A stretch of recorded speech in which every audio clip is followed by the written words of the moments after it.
परिचय। हम जानते हैं कि पशु विषमपोषी होते हैं, इसलिए वो अपने भोजन के लिए दूसरे जीवों पर निर्भर होते हैं। हाँ, पशुओं को भोजन के लिए बाह्य स्रोत की आवश्यकता होती है, इसलिए हम कह सकते हैं कि वो बने बनाए भोजन पर निर्भर होते हैं तथा ये बना बनाया भोजन या तो पौधों से आता है अथवा दूसरे पशुओं से। भोजन के प्रकार के आधार पर पशुओं के भी अलग अलग बहुत से प्रकार हैं। हाँ अंकिता, बहुत से पशु सिर्फ पौधों को जैसे घास या पौधों की पत्तियों को खाते हैं, जबकि कुछ पशु पशुओं को ही खा लेते हैं। बड़ी मछली छोटी मछली को खा लेती है, चिड़िया कीड़े मकोड़ों को खाती है, सर्प मेंढकों को खाते हैं और कुछ कीड़े मरे हुए पशुओं का शरीर खाते हैं। लेकिन जब हम इसे नजदीक से देखते हैं तो पाते हैं कि पृथ्वी पर उपस्थित सभी जीव जंतु भोजन के लिए प्रत्यक्ष अथवा अप्रत्यक्ष रूप से सूर्य पर ही निर्भर होते हैं। पौधे सूर्य की ऊर्जा का प्रयोग करके प्रकाश संश्लेषण द्वारा भोजन बनाते हैं, जो उनके द्वारा जीवन बनाए रखने के लिए प्रयोग में लाया जाता है। दूसरी तरफ पौधे भी शाकाहारी अथवा सर्वाहारी जीवों द्वारा खा लिए जाते हैं और मांसाहारी अपने भोजन के रूप में शाकाहारी जीवों को खा लेते हैं। इस तरह हम देखते हैं कि ये सूर्य की ही ऊर्जा है जो पौधों और पशुओं को भोजन प्रदान करती है। उद्देश्य। इस पाठ के अंत में आप निम्न करने में सक्षम हो जाएंगे। पशुओं में पोषण को समझ सकेंगे। भोजन के आधार पर पशुओं के प्रकार जान जाएंगे। होलोजोइक पोषण को समझ सकेंगे। होलोजोइक पोषण के विभिन्न चरणों को जान जाएंगे। मनुष्य में पोषण को समझ सकेंगे। पाचन तंत्र के विभिन्न अंगों के बारे में जान जाएंगे। मुख द्वार, मुख गुहा, ग्रसनी, ग्रासनली, अमाशय, क्षुद्रांत, बृहदांत्र और गुदा की संरचना तथा कार्य प्रणाली को समझ सकेंगे। विभिन्न पाचन ग्रंथियों का पता लगाइए। लालारस अथवा लार ग्रंथियों और जठर ग्रंथियों की संरचना और कार्य प्रणाली को समझें। यकृत की संरचना और कार्य प्रणाली को समझें। अग्नाशय और आंत्रीय ग्रंथियों की संरचना और कार्य प्रणाली को समझें। पाचक ग्रंथियों के रसायन विज्ञान का अध्ययन करें। पशुओं के प्रकार। भोजन के आधार पर सभी पशुओं को 3 समूहों में विभाजित किया जा सकता है: शाकाहारी, मांसाहारी, सर्वाहारी। जैसा कि हम पहले ही चर्चा कर चुके हैं, वो पशु जो सिर्फ पौधों को खाते हैं शाकाहारी कहलाते हैं। वे घास, पत्तियां, अनाज, फल या वृक्ष की छाल खा सकते हैं। उदाहरण: बकरी, गाय, भैंस, भेड़, हिरन, ऊंट, गधा, बैल, हाथी, बंदर, गिलहरी, खरगोश, टिड्ढा और दरियाई घोड़ा। ठीक उसी तरह वो पशु जो सिर्फ दूसरे जीवों को खाते हैं मांसाहारी कहलाते हैं, जैसे शेर, चीता, मेढक, गिद्ध, किंगफिशर, छिपकली, भेड़िया, सर्प और बाज। इनके अलावा वो पशु जो पौधों और पशुओं दोनों को खाते हैं सर्वाहारी कहलाते हैं। उदाहरण: मनुष्य, कुत्ता, कौवा, गौरैया, भालू, मैना और चींटी। होलोजाइक पोषण। होलोजाइक पोषण, होलो संपूर्ण जोइक और पशु, वो पोषण जिसमें ठोस या द्रव कार्बनिक पदार्थों का अंतर्ग्रहण किया जाता है। होलोजोइक पोषण में 5 चरण होते हैं: अंतर्ग्रहण, पाचन, अवशोषण, समत्व, मलत्याग। अंतर्ग्रहण में भोजन को खाया जाता है। यह भोजन के आकार और अंतर्ग्रहण के लिए अंगीकृत संरचना पर निर्भर करता है। अमीबा में अंतर्ग्रहण कूटपादों की सहायता से, पैरामीशियम में सीलिया की सहायता से, हाइड्रा में तंतुओं की सहायता से, कीड़ों में मुख भागों की सहायता से, मेढकों और छिपकलियों में उत्क्षेपणीय जिह्वा की सहायता से तथा मनुष्य में हाथों की सहायता से होता है। पाचन वह प्रक्रिया है जिसमें जटिल, बड़ी आकृति वाले तथा अघुलनशील कार्बनिक बहुलक, जिनका विसरण नहीं हो सकता है, सरल, छोटे तथा घुलनशील कार्बनिक एकलकों, जिनका विसरण हो सकता है, उसमें टूट जाते हैं। कार्बनिक पदार्थ जैसे प्रोटीन, वसा और जटिल कार्बोहाइड्रेट, अमीनो अम्ल, मोनोशुगर, फैटी एसिड इत्यादि। यह प्रक्रिया पाचक रस में उपस्थित पाचक एंजाइमों की उपस्थिति में होती है, जो पाचक ग्रंथियों से स्रावित होते हैं। अवशोषण वह प्रक्रिया है जिसमें विसरित हो सकने वाले पोषक पदार्थ आहार नली की भित्ति को पार करके लसिका में प्रवेश कर जाते हैं। अवशोषण में भौतिक प्रक्रियाएं जैसे विसरण और परासरण तथा सक्रिय प्रक्रियाएं जैसे ग्लूकोज और अमीनो अम्लों का सक्रिय परिवहन दोनों होती हैं। समत्व एक उपचयी प्रक्रिया है जिसमें साधारण पोषक पदार्थ उपापचयी प्रक्रिया से गुजरकर पुनः प्रोटीन, पॉलीसैकराइड और वसा जैसे जटिल और बड़े जैव अणुओं का निर्माण करते हैं। यह नए बने हुए बड़े जैव अणु वृद्धि और शरीर के ऊतकों की मरम्मत में सहायता करते हैं। मल त्याग वह प्रक्रिया है जिसमें भोजन का वह भाग शरीर से निकल जाता है जो पचता नहीं है। वह सारा भोजन जो हम खाते हैं हमारे शरीर में नहीं पचता है। भोजन का एक भाग शरीर में ही बचा रह जाता है जिसका उपयोग शरीर द्वारा नहीं किया जा सकता, इसलिए यह भाग शरीर के मल के रूप में अलग हो जाता है। मनुष्य में पोषण। मनुष्यों में पोषण उसके पाचक तंत्र द्वारा होता है। मनुष्य के पाचक तंत्र के विभिन्न अंग निम्न हैं: मुख द्वार, मुख गुहा, ग्रसनी, ग्रासनली, आमाशय, क्षुद्रांत्र, बृहदांत्र, मलाशय, गुदा। मुख द्वार। मुख द्वार एक अनुप्रस्थ छिद्र होता है जो चलनशील ओष्ठों से घिरा होता है। इसका मुख्य कार्य अंतर्ग्रहण है।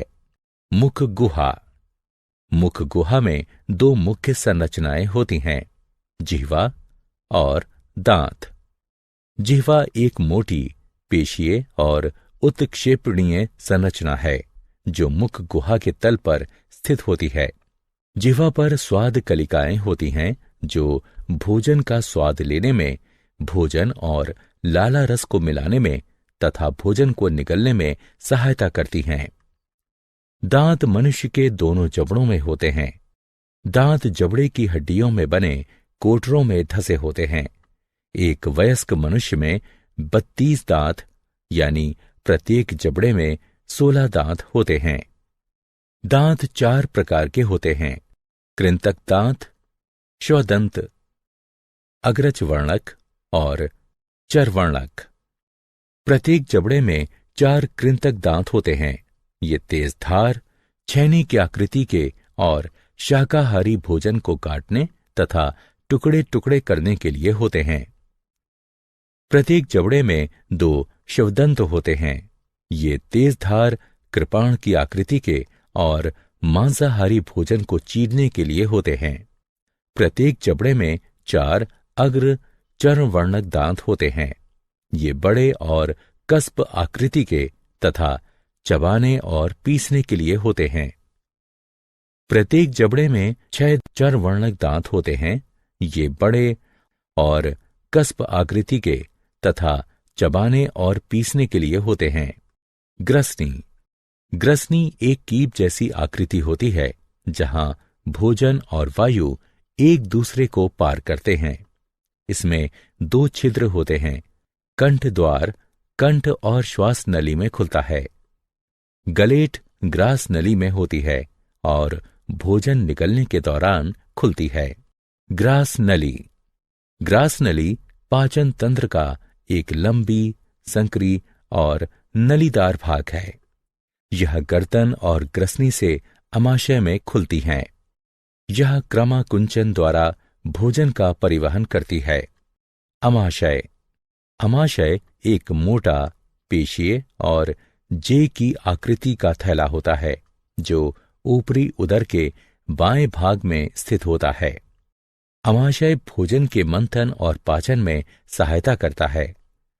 अमाशय में भोजन का 3 घंटे तक मंथन होता रहता है, जिसके कारण भोजन छोटे छोटे टुकड़ों में टूट जाता है और एक अर्धठोस पेस्ट बनता है।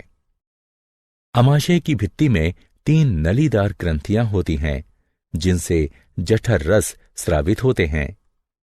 जठर रसों में मुख्यतः 3 पदार्थ होते हैं: HCl यानी पेप्सिन, एंजाइम और श्लेम। HCl की उपस्थिति के कारण पेप्सिन एंजाइम अम्लीय होता है और प्रोटीनों का पाचन शुरू कर देता है। श्लेम अमाशय की भित्ति को उसी के द्वारा स्रावित HCl अम्ल से बचाता है।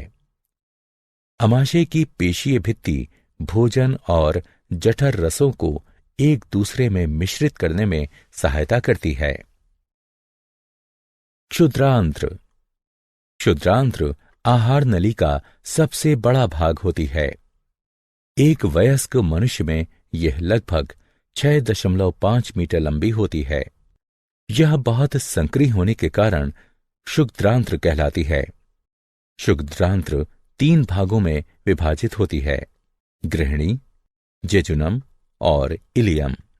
क्षुद्रांत्र वह स्थान है जहां भोजन पूरी तरह से पच जाता है और उसका अवशोषण प्रारंभ हो जाता है।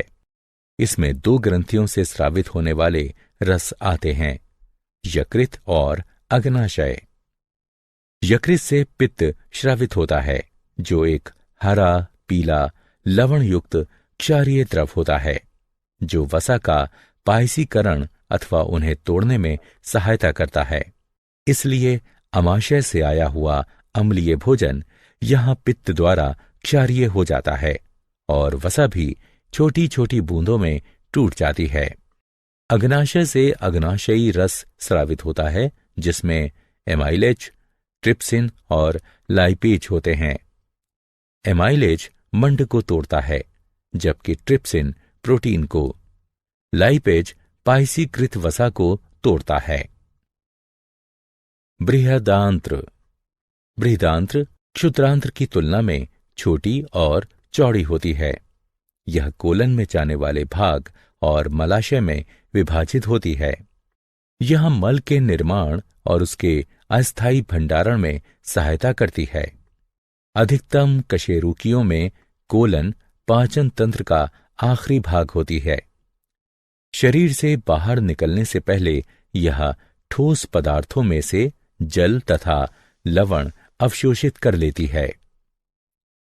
मलाशय बृहदांत्र का 6 से 8 इंच लंबा भाग होता है।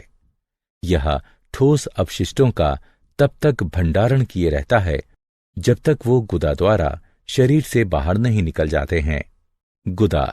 गुदा धड़ के आधार पर स्थित होती है और पाचन तंत्र के अपशिष्ट पदार्थों को शरीर से बाहर निकालने का काम करती है। पाचन ग्रंथियां। इन अंगों के अतिरिक्त कुछ पाचन ग्रंथियां भी होती हैं जो पाचक एंजाइमों को स्रावित करती हैं। ये पाचक ग्रंथियां हैं: लालारस ग्रंथियां, जठर ग्रंथियां, यकृत, अग्नाशय, आंत्रीय ग्रंथियां, लालारस यानी लार ग्रंथियां। मनुष्य में लालारस ग्रंथियों के 3 युग्म होते हैं।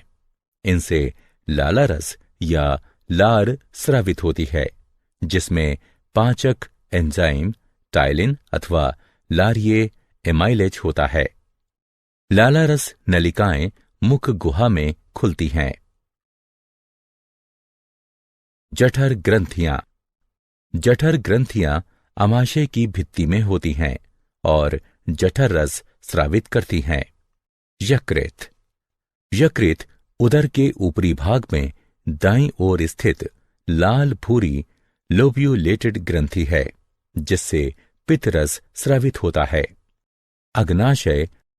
अग्नाशय अमाशय के ठीक पीछे स्थित पीले रंग की ग्रंथि है, जिससे अग्नाशयी रस स्रावित होता है। अग्नाशयी नलिका के द्वारा अग्नाशयी रस क्षुद्रांत्र तक पहुंचता है। आंत्रिय ग्रंथियां। आंत्रिय ग्रंथियां क्षुद्रांत्र की भित्ति में स्थित होती हैं और इनसे आंत्रिय रस स्रावित होता है, जिसे सक्कस एंटेरिकस भी कहते हैं। मनुष्य के पाचन तंत्र में कार्य करने वाले एंजाइम। लाला रस में लारीय एमाइलेज होता है, जो मंड को शर्करा में तोड़ देता है। HCl की उपस्थिति में पेप्सिन प्रोटीन का पाचन करता है। पेप्सिन अम्लीय माध्यम में ही सक्रिय हो पाता है। यकृत यानी पित्ताशय का पित्त वसा का पाचन करके उसे फैटी एसिड में तोड़ देता है। यह भोजन को क्षारीय माध्यम में परिवर्तित कर देता है। एमाइलेज मंड को पचाता है अग्नाशय से। ट्रिप्सिन प्रोटीन को पचाता है अग्नाशय से। लाइपेज पाइसीकृत वसा को तोड़ता है अग्नाशय से। दांतों का क्षय। दांतों के क्षय के कारण दंतवल्क और दंत धातु धीरे धीरे मुलायम हो जाते हैं। जब जीवाणु शर्करा को पचाकर अम्ल का उत्पादन करते हैं, तो वो अम्ल दंतवल्क के लवण को नष्ट कर देता है और दांतों का क्षय प्रारंभ हो जाता है। भोजन कणों के साथ साथ बहुत से जीवाणु भी दांतों की सतह पर चिपक जाते हैं और दांतों पर मैल के रूप में जम जाते हैं, जिसे प्लाक कहते हैं।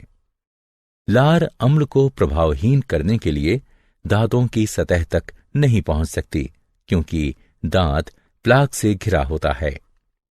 भोजन के बाद ठीक से दांत साफ करने से जीवाणुओं द्वारा अम्ल का उत्पादन शुरू करने से पहले ही प्लाक हट जाता है। यदि उपचार नहीं किया जाता है, तो ये अति सूक्ष्म जीवाणु मसूड़ों को संक्रमित कर सकते हैं तथा सूजन पैदा कर सकते हैं। क्या आप जानते हैं, मनुष्य में वर्मीफोर्म, अपेंडिक्स, क्षुद्रांत्र और वृहदांत्र के जोड़ पर स्थित एक अवशेषी नलिका है। वर्मीफोर्म अपेंडिक्स की लंबाई का बढ़ना और उसका सूजना अपेंडिसाइटिस कहलाता है। जठरीय पाचन में लगने वाला समय भोजन की प्रकृति पर निर्भर करता है।